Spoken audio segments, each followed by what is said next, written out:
ये आंदोलन और स्वतंत्रता 19वीं सदी में पूरे देश में लोगों के बीच एक खास राष्ट्र से जुड़े होने की भावना विकसित होने लगी।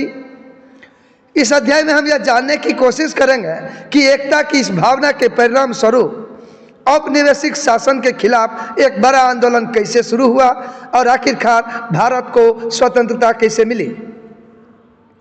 प्रसिद्ध राजनीतिक वैज्ञानिक बेनेडिक्ट एंडरसन ने राष्ट्र को सामाजिक रूप से निर्मित समुदाय के रूप में परिभाषित किया है, जिसकी कल्पना उन लोगों द्वारा की जाती है जो खुद को उस समूह का हिस्सा मानते हैं। आबादी द्वारा साझा की गई एकता की यह धारणा और स्वतंत्र रूप से अस्तित्व में रहने की उसकी इच्छा को अक्सर राष्ट्रवाद के रूप में संदर्भित किया जाता है। 19वीं सदी के भारत में राष्ट्रवाद का उदय ब्रिटिश उपनिवेशवाद और उसकी विभिन्न नीतियों की प्रतिक्रिया थी, जिसके बारे में आप पहले ही पढ़ चुके हैं।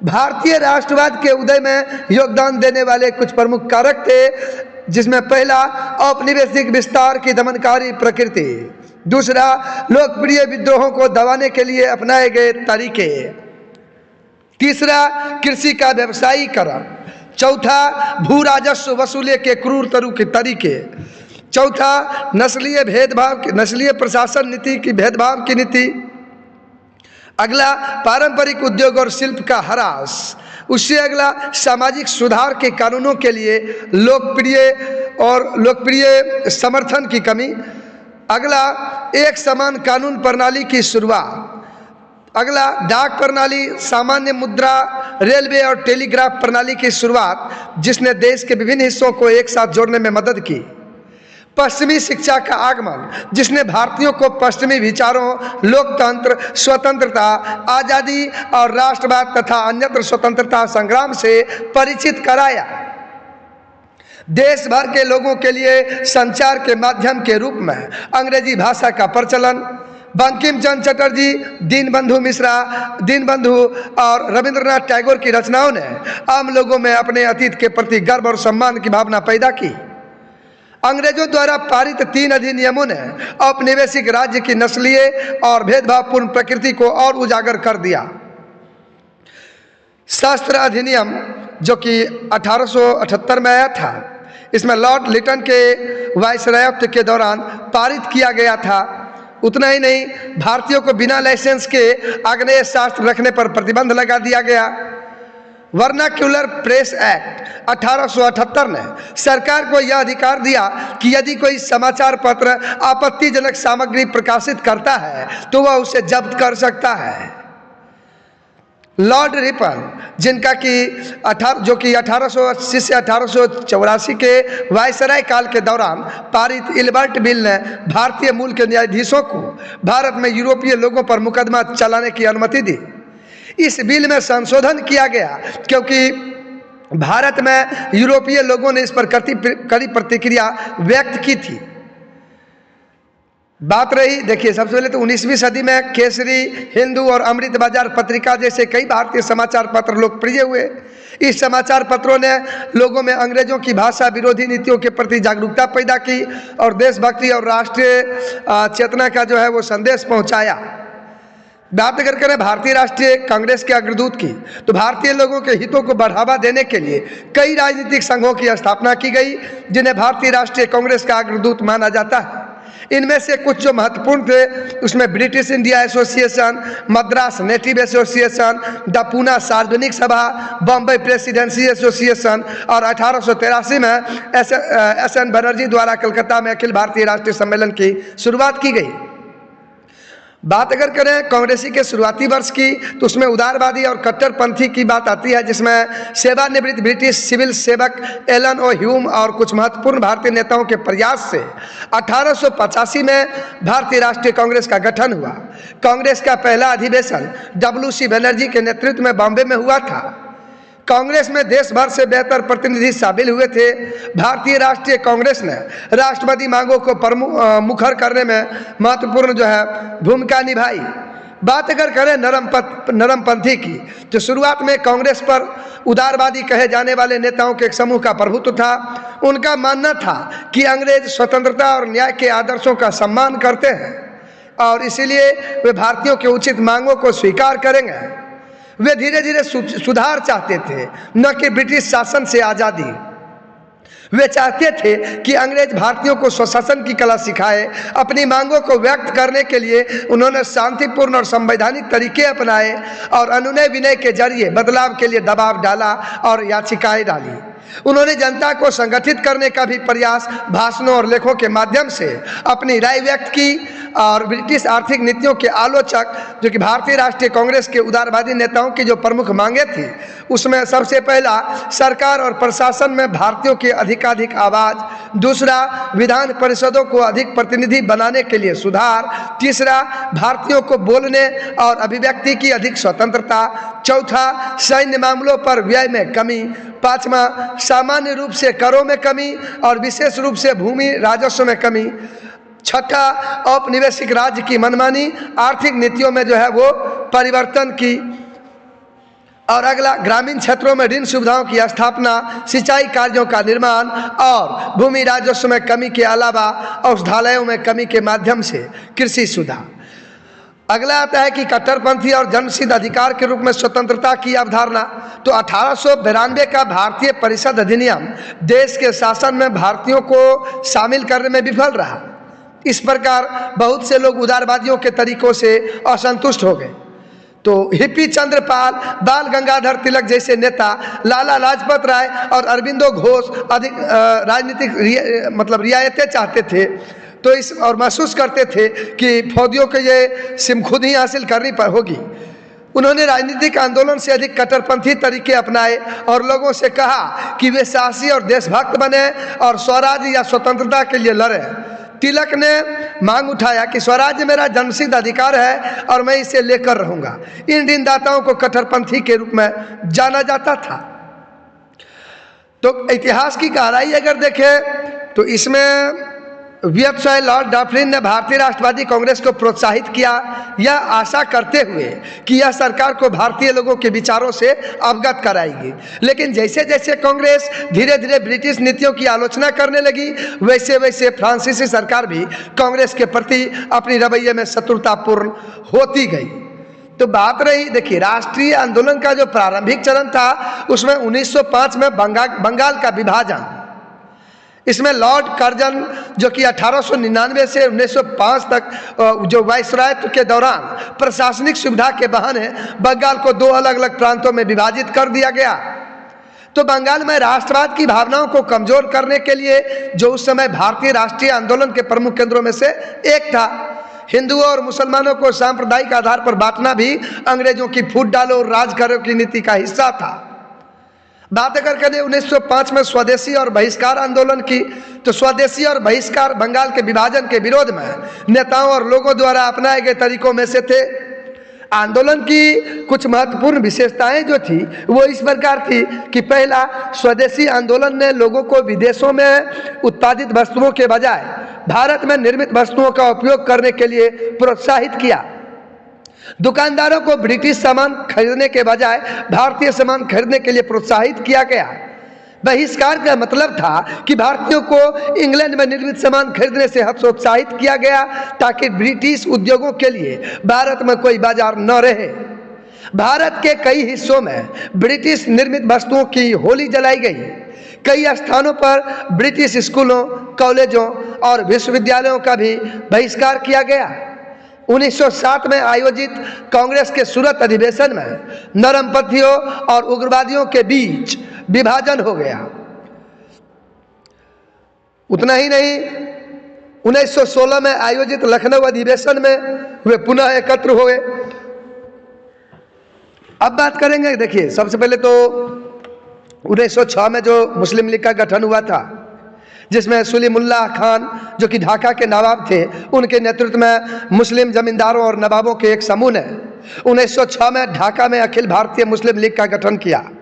मुस्लिम लीग का उद्देश्य जो था वो सबसे पहले तो सरकार में मुसलमानों का पर्याप्त प्रतिनिधित्व हो, दूसरा मुसलमानों के लिए पृथक निर्वाचिका की अपील करना, बात अगर करें 1909 के मार्ले मिंटो सुधार की, तो ब्रिटिश सरकार ने 1909 में भारत सरकार अधिनियम पारित किया, जिसे मार्ले मिंटो सुधार के नाम से भी जाना जाता है। मार्ले मिंटो सुधार में सबसे पहले मुसलमानों के लिए पृथक निर्वाचन क्षेत्र आवंटित किए गए, जिसमें आरक्षित निर्वाचन क्षेत्र शामिल थे, जहां केवल वे ही चुनाव लड़ सकते थे या वोट दे सकते थे।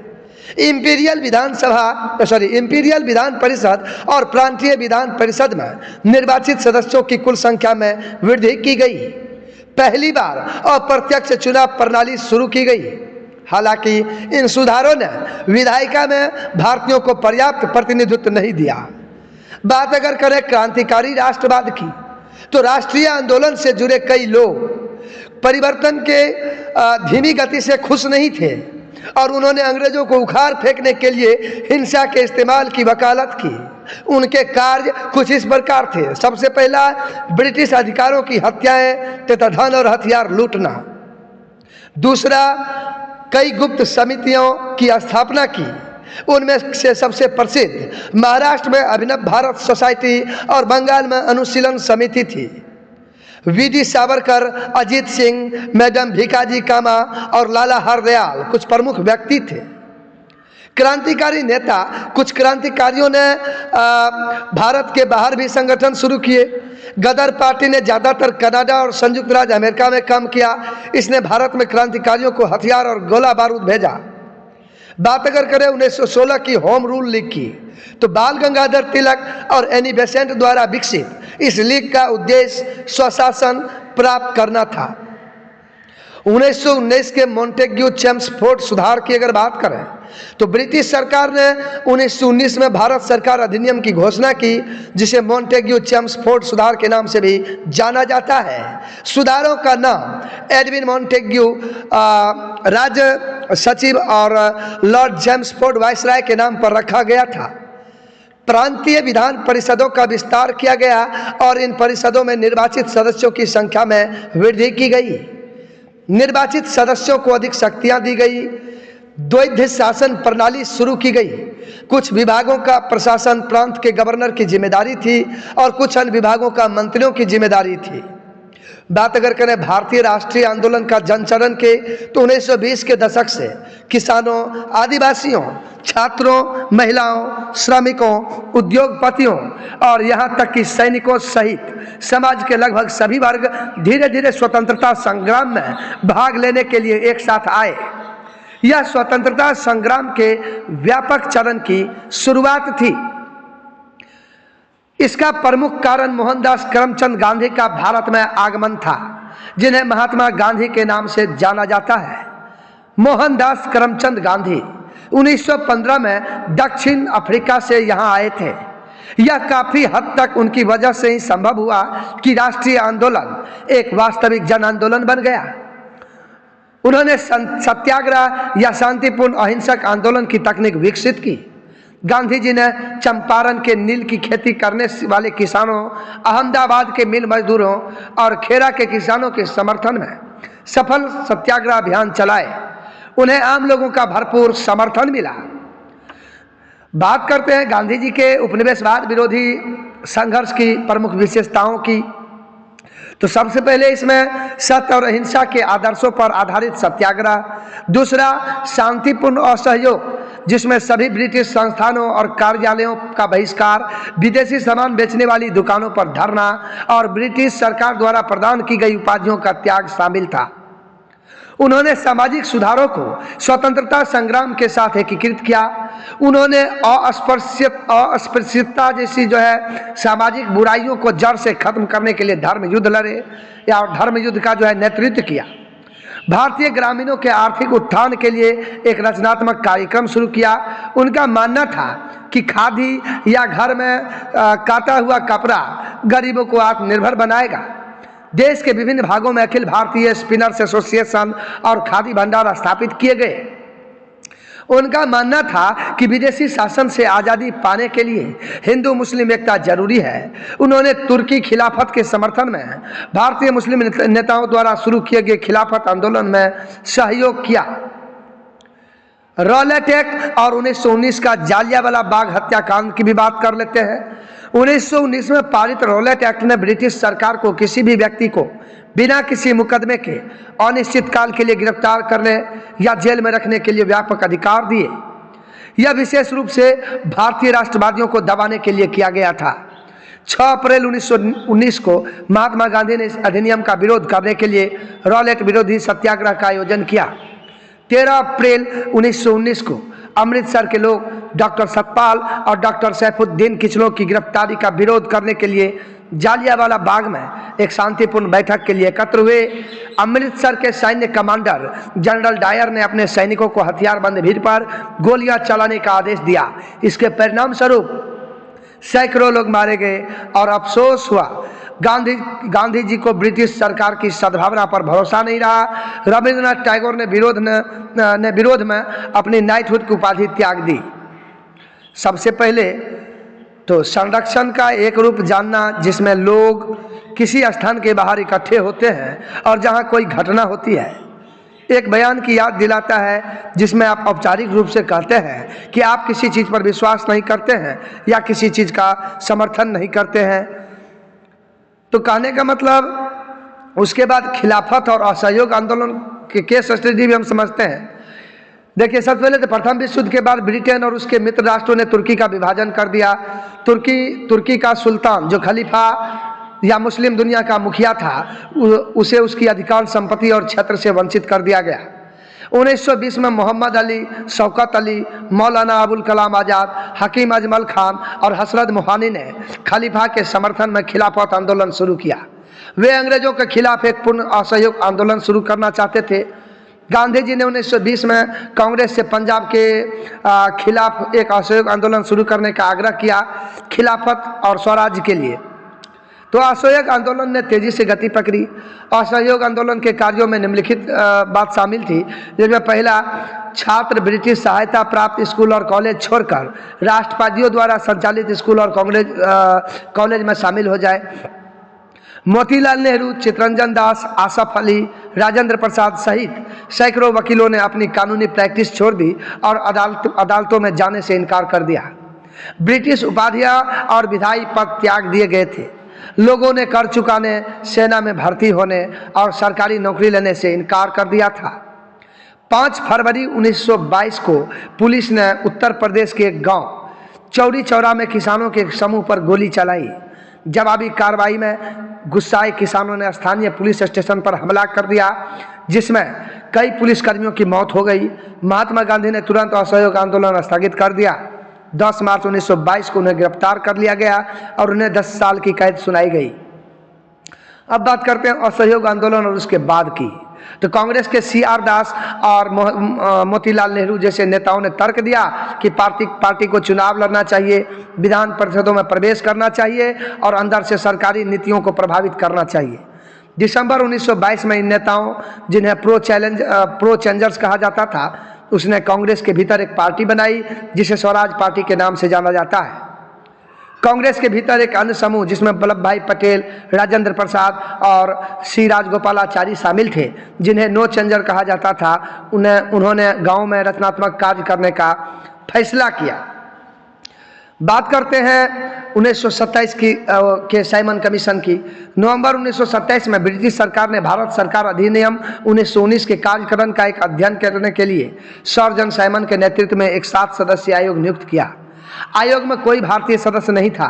मद्रास में दिसंबर 1927 में आयोजित अपने अधिवेशन में कांग्रेस ने आयोग का बहिष्कार करने का संकल्प लिया। मुस्लिम लीग ने भी यही किया। फरवरी 1928 में प्रदर्शनकारियों ने साइमन कमीशन के आगमन पर काले झंडों और साइमन वापस जाओ के नारों के साथ उसका स्वागत किया।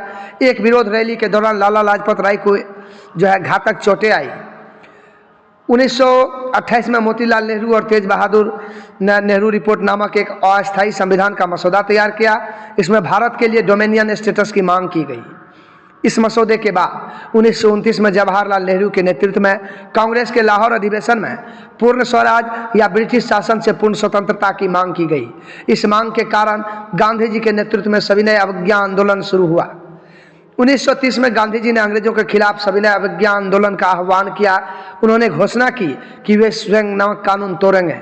उन दिनों नमक बनाने का काम सरकार का एक अधिकार था। लोगों को नमक खरीदने पर कर देना पड़ता था। 12 मार्च 1930 को गांधी जी अपने कुछ अनुयायियों के साथ साबरमती आश्रम के तटीय शहर दांडी तक मार्च किया, जहां उन्होंने समुद्र तट पर पाए जाने वाले प्राकृतिक नमक को इकट्ठा करके और नमक बनाने के लिए समुद्र के पानी को उबालकर सरकारी कानून तोड़े। गांधी जी इस आंदोलन में सभी वर्गों और समुदायों के लोगों ने हिस्सा लिया। हजारों महिलाओं ने विदेशी कपड़े और शराब बेचने वाली दुकानों पर धरना दिया। प्रसिद्ध कवित्री सरोजिनी नायडू ने सरकारी नमक डिपो तक सत्याग्रहियों के मार्च का नेतृत्व किया। देश सेविका संघ और नारी सत्याग्रह समिति जैसे महिला संगठनों की भूमिका उल्लेखनीय रही। उत्तर पश्चिम में सीमांत गांधी के नाम से मशहूर खान अब्दुल गफ्फार खान ने आंदोलन का नेतृत्व किया। उनके द्वारा गठित संगठन को खुदाई खिदमतकार के नाम से भी जाना जाता है। इस संबंध में मणिपुरी लोगों की भूमिका भी बहुत महत्वपूर्ण थी। रानी गाइदिनल्यू 13 साल की उम्र में स्वतंत्रता संग्राम में शामिल हो गई। उन्हें गिरफ्तार कर लिया गया और आजीवन कारावास की सजा सुनाई गई। बात करते हैं गोलमेज सम्मेलन और गांधी इरविन समझौता। नवंबर 1930 में लंदन में प्रथम गोलमेज सम्मेलन आयोजित किया गया। कांग्रेस ने सम्मेलन का बहिष्कार किया। कांग्रेस की अनुपस्थिति के कारण कोई निर्णय नहीं लिया जा सका। 1931 की शुरुआत में वायसराय, इरविन और गांधी ने एक समझौते पर हस्ताक्षर किए, जिसे गांधी इरविन समझौते के नाम से जाना जाता है। इस समझौते के अनुसार कांग्रेस ने नागरिक अधिकार संधि वापस लेने पर सहमति बताई थी। अवज्ञा आंदोलन और द्वितीय गोलमेज सम्मेलन में भाग लिया। ब्रिटिश सरकार ने सविनय अवज्ञा आंदोलन में भाग लेने के कारण गिरफ्तार सभी भारतीय कैदियों को रिहा करके और नमक पर कर हटाने का वादा किया। हालांकि दूसरे गोलमेज सम्मेलन में स्वतंत्रता पर कोई समझौता नहीं हो सका। गांधी जी ने सविनय अवज्ञा आंदोलन को पुनर्जीवित करने की घोषणा की। 1932 में लंदन में आयोजित तीसरा गोलमेज सम्मेलन भी असफल रहा, क्योंकि कांग्रेस ने इसमें भाग नहीं लिया। मई 1933 में कांग्रेस ने सविनय अवज्ञा आंदोलन स्थगित कर दिया और अंततः 1934 में इसे वापस ले लिया। बात करते हैं भारत सरकार अधिनियम 1935 की। 1935 में अंग्रेजों ने भारत सरकार अधिनियम पारित किया, जिसमें निम्नलिखित लक्ष्य निर्धारित किए गए थे। पहला, भारत में एक महासंघ की स्थापना, प्रांतीय स्वायत्तता प्रदान करना, केंद्र और कुछ प्रांतों में सदनीय विधायिका को मंजूरी देना, केंद्रीय और प्रांतीय सरकारों के बीच विवादों को निपटाने के लिए संघीय न्यायालय की स्थापना का प्रस्ताव। हालांकि यह अधिनियम भारतीय राष्ट्रीय आंदोलन के किसी भी महत्वपूर्ण उद्देश्य को पूरा नहीं कर सका। कांग्रेस ने अधिनियम को अस्वीकार करते हुए 1937 में प्रांतीय विधानसभाओं के लिए होने वाले चुनावों में भाग लेने का फैसला लिया। इन चुनावों में कांग्रेस को भारी जीत मिली। 1939 में दूसरा विश्व युद्ध छिड़ गया। कुछ और कई कांग्रेस नेताओं ने जो है युद्ध के बाद आज़ादी के बदले ब्रिटिश युद्ध प्रयासों का जो है समर्थन करने की पेशकश की। जब यह स्पष्ट हो गया कि अंग्रेज युद्ध के बाद आज़ादी के बदले में ब्रिटिश सरकार का समर्थन करेंगे, तो कांग्रेस के कई नेताओं ने ब्रिटिश सरकार का समर्थन करने की पेशकश की। इस बात से सहमत न होने पर कांग्रेस मंत्रिमंडल ने विरोध में इसका इस्तीफा दे दिया और पूरे देश में राजनीतिक आंदोलन शुरू हो गया। अक्टूबर 1940 में महात्मा गांधी ने व्यक्तिगत सत्याग्रह शुरू किया और विनोबा भावे इसमें भाग लेने वाले पहले व्यक्ति बने। कुछ ही समय में करीब 25,000 सत्याग्रहियों को जेल में डाल दिया गया। उसके बाद 1942 का भारत छोड़ो आंदोलन। 8 अगस्त 1942 को अखिल भारतीय कांग्रेस कमेटी ने बंबई में बैठक की और ऐतिहासिक भारत छोड़ो प्रस्ताव पारित किया। इसके तहत सबसे पहला महात्मा गांधी के नेतृत्व में व्यापकतम पैमाने पर जनसंघर्ष का प्रस्ताव रखा गया। दूसरा, गांधी जी ने करो या मरो का मंत्र दिया और अंग्रेजों से कहा कि वे भारत छोड़ दें तथा इसे भारतीयों के लिए छोड़ दें। तीसरा, ब्रिटिश दमन के खिलाफ देशव्यापी हड़तालें और जुलूस निकाले गए। रेलवे लाइन, पुलिस स्टेशन, डाकघर और अदालतें सभी प्रभावित हुई। 9 अगस्त 1942 को गांधी जी और कांग्रेस कार्य समिति के अन्य सभी सदस्यों को गिरफ्तार कर लिया गया और 1943 के अंत तक 90,000 से अधिक लोगों को गिरफ्तार किया जा चुका था और पुलिस की गोलाबारी में लगभग 1,000 लोग मारे गए थे। भारत छोड़ो आंदोलन ने देश में राष्ट्रवादी भावना की गहराई, संघर्ष की क्षमता और भारतीय लोगों में बलिदान की भावना को प्रदर्शित किया। अब यह स्पष्ट हो गया था कि स्वतंत्र भारत में सत्ता का हस्तांतरण निकट था। उतना ही नहीं, बात करते हैं क्रांतिकारी राष्ट्रवाद का पुनरुत्थान की। तो 1920 और 1930 के दशक में नए क्रांतिकारी संगठन स्थापित किए गए और देश भर में सशस्त्र प्रतिरोध की कई घटनाएं हुई। राम प्रसाद बिस्मिल, अशफाक उल्लाह खान, भगत सिंह, सुखदेव, राजगुरु, बीके दत्ता, चंद्रशेखर आजाद, सूर्य सेन, प्रतिलता वादेदार और कल्पना दत्त इस काल के कुछ प्रमुख क्रांतिकारी थे। राम प्रसाद बिस्मिल, रोशन सिंह, अशफाक उल्लाह खान और राजेंद्र लाहौरी को काकोरी षड्यंत्र केस के लिए गिरफ्तार किया गया और मुकदमा चलाया गया और मौत की सजाएं सुनाई गई। भगत सिंह, सुखदेव और राजगुरु पर लेबर षड्यंत्र केस में मुकदमा चलाया गया और उन्हें भी फांसी दे दी गई। चंद्रशेखर आजाद इलाहाबाद में एक मुठभेड़ में मारे गए। भारत में क्रांतिकारी गतिविधियों में सबसे साहसी गतिविधि संभवतः अप्रैल 1930 में सूर्य सेन और उनके सहयोगियों प्रीतिलता वादेदार और कल्पना दत्त द्वारा चटगांव में शस्त्रागार पर किया गया हमला था। सूर्य सेन को गिरफ्तार कर लिया गया और 1933 में फांसी दे दी गई। बात करते हैं आज़ाद हिंद फौज और सुभाष चंद्र बोस की। तो भारतीय स्वतंत्रता संग्राम के सबसे गतिशील नेताओं में से एक सुभाष चंद्र बोस 1921 में जो है नेशनल कांग्रेस में शामिल हुए, लेकिन गांधी जी के साथ वैचारिक मतभेदों के कारण इसे छोड़ दिया गया और 1939 में अपनी खुद की party all India forward block का गठन किया। जब दूसरा विश्व युद्ध छिड़ा तो अंग्रेजों ने उन्हें खतरनाक क्रांतिकारी मानते हुए नजरबंद कर दिया। 1941 में बोस भारत से भाग निकले और टोक्यो यानी जापान पहुंच गए। टोक्यो में वे आज़ाद हिंद फौज के नेता बने और दिल्ली चलो का नारा और जय हिंद का नारा दिया, जो आज़ाद हिंद फौज या इंडियन नेशनल आर्मी के लिए प्रेरणा का स्रोत बन गया। INA आज़ाद हिंद फौज में शामिल हो गया। जापानी सेना जो है वो भारत की ओर बढ़ी। उन्होंने मणिपुर के मोरंग में भारतीय झंडा फहराया। हालांकि 1945 में द्वितीय विश्व युद्ध में जापान की हार के बाद INA को अपनी योजनाएं त्यागने पर मजबूर होना पड़ा।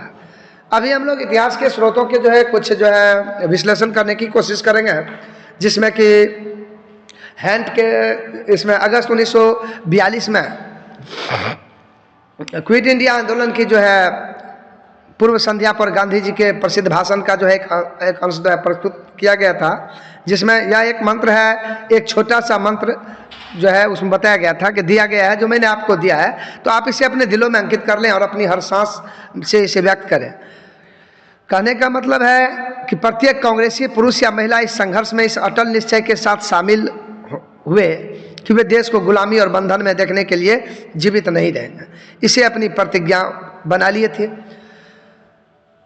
तो कुल मिला जुला के 1946 में जो है कैबिनेट मिशन की हम बात कर रहे हैं कि 1946 में ब्रिटिश प्रधानमंत्री क्लीमेंट एटली ने 3 सदस्यीय कैबिनेट मिशन को भारत भेजा। तो भारतीय नेताओं के साथ साहसिक बातचीत और भारत बांग्लादेश सीमा विवाद को जो है सुलझाया गया था। सत्ता हस्तांतरण की शर्तों के अनुसार इस मिशन में जो है आपको कैबिनेट मिशन ने प्रस्ताव दिया था कि सबसे पहले तो भारतीय ब्रिटिश भारत के प्रांतों और रियायतों से मिलकर बना एक संघ होगा। दूसरा ये था कि भारत के संविधान का जो है मसौदा तैयार करने के लिए जो है 389 सदस्यों वाली एक संविधान सभा का गठन किया जाएगा। तीसरा था कि संविधान लागू होने तक प्रशासन चलाने के लिए केंद्र में एक अंतरिम सरकार स्थापित की जाए। और चौथा था कि कैबिनेट मिशन ने पाकिस्तान की मांग को स्वीकार कर दिया, हालांकि उसने मुस्लिम बहुल क्षेत्रों के लिए कुछ स्वायत्ता का सुझाव दिया था। बात करें अगर पार्टीशन की, तो देखिए 1920 के दशक की शुरुआत तक मुस्लिम लीग और कांग्रेस के बीच संबंध सौहार्दपूर्ण थे, लेकिन 1930 के दशक में उनके बीच गंभीर मतभेद होने लगे। जिन्ना के नेतृत्व में मुस्लिम लीग ने द्विराष्ट्र सिद्धांत को प्रस्तुत किया। इस सिद्धांत के अनुसार हिंदू और मुसलमान न केवल 2 अलग अलग धार्मिक समुदाय थे, बल्कि सांस्कृतिक और नस्लीय रूप से भी भिन्न थे। तो मुस्लिम लीग ने 16 अगस्त 1946 को प्रत्यक्ष कार्रवाई दिवस के रूप में मनाया। ऐसा पाकिस्तान राज्य की अपनी मांग को दोहराने के लिए किया गया था। तो हिंदू मुस्लिम कलकत्ता में दंगे भड़क उठे, जिसमें लोग हजारों मारे गए। दंगे जो है वो देश के अन्य भागों में भी फैल गए। तो सितंबर 1946 में कांग्रेस ने नेहरू के नेतृत्व में अंतरिम सरकार बनाई 1942। जिन्ना अंतरिम सरकार में शामिल हो गए, लेकिन दोनों दल अब एक साथ नहीं रह सके। तो मुस्लिम लीग ने संविधान सभा का हमेशा के लिए बहिष्कार किया। संविधान सभा ने भारत के लिए संविधान का मसौदा तैयार करने का काम दिसंबर 1946 में जो है शुरू किया था, तो जिसके अध्यक्ष डॉक्टर राजेंद्र प्रसाद थे। फरवरी 1947 में ब्रिटिश प्रधानमंत्री क्लेमेंट एटलस ने घोषणा की कि जून 1948 तक सत्ता भारतीयों को हस्तांतरित कर दी जाएगी। तो मुस्लिम लीग ने जल्द ही देश के विभाजन के लिए आंदोलन शुरू कर दिया। तो मार्च 1947 में वायसराय बने लंदन लुइस माउंटबेटन ने भारतीय नेताओं से विचार विमर्श किया और इस निष्कर्ष पर पहुंचे कि केवल विभाजन से ही भारतीय समस्या का समाधान हो सकता है। तो 3 जून 1947 को उन्होंने भारत को 2 स्वतंत्र राज्यों भारत और पाकिस्तान को भारत में विभाजित करने की योजना की घोषणा की। दोनों राज्य भारत और पाकिस्तान अपना अपना संविधान बनाएंगे। रियासतों को भारत या पाकिस्तान में शामिल होने या स्वतंत्र रहने का जो है विकल्प दिया गया। पाकिस्तान और शेष भारत के बीच की सीमाओं को निर्धारित करने के लिए एक सीमा आयोग नियुक्त किया गया और भारत के विभाजन की इस घोषणा के साथ ही सांप्रदायिक घिरना खतरनाक तीव्रता पर पहुंच हो गई। तो कहने का मतलब यह है, अगर इसी इतिहास की गहराई को देखें तो पाकिस्तान शब्द का जो है, जिसका शाब्दिक अर्थ है पवित्र भूमि, तो पहली बार 1933 में चौधरी रहमत अली द्वारा पाकिस्तान आंदोलन के कार्यकर्ता के रूप में गढ़ा गया था, जिसका शीर्षक था अब या कभी नहीं। तो उन्होंने इसे भारतीय उपमहाद्वीप के 5 उत्तरी क्षेत्रों, जो पंजाब, उत्तर पश्चिमी सीमांत प्रांत, कश्मीर, सिंध और बलूचिस्तान के संक्षिप्त नाम के रूप में इस्तेमाल करते हुए पाकिस्तान कहा। तो उच्चारण को आसान बनाने के लिए ये आकार की मात्रा को जो है शामिल किया गया था। चलिए आज के पार्ट में इतना ही, मिलते हैं अगले पार्ट में एक नई वीडियो के साथ। तब तक के लिए जय हिंद।